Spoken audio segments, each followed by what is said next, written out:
আসসালামু আলাইকুম বন্ধুরা, কেমন আছেন সবাই? আমরা আলহামদুলিল্লাহ ভালো আছি, আর আশা করছি আপনারাও ভালো আছেন।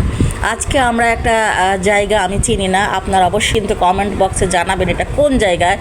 আমাদের আশরাফুল ভাই আমাদের সবার চোখ ফাঁকি দিয়ে নিরাপত্তা পালন করতে গেছে। চমৎকার একটা সুইমিং পুল দেখতে পারছি সামনে, এই যে আমাদের আশরাফুল ভাইকে দেখতে পারছি, ভীষণ হ্যান্ডসাম লাগতেছে। তো নিরাপত্তা পালন করছে এই জন্য হ্যান্ডসাম লাগতেছে। আশরাফুল ভাই মনে হয় গোসল করার জন্য গিয়েছিল, টাইমের অভাবে গোসলটা করতে পারেননি। তো দেখেন আমরা দেখতে পাচ্ছি সিঁড়িটা সুইমিং পুলের। তো দারুণ, খুবই সুন্দর লাগছে। বিশেষ করে ওই যে দূরে যে গ্রাম্য পরিবেশটা দেখতে পারছি, ওই গ্রাম্য পরিবেশের ছায়াটা পুকুরে পড়েছে, খুব সুন্দর দেখা যাচ্ছে।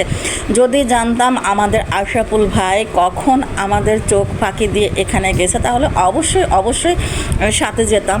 আমার তো মনে হচ্ছে আমি মিস করেছি।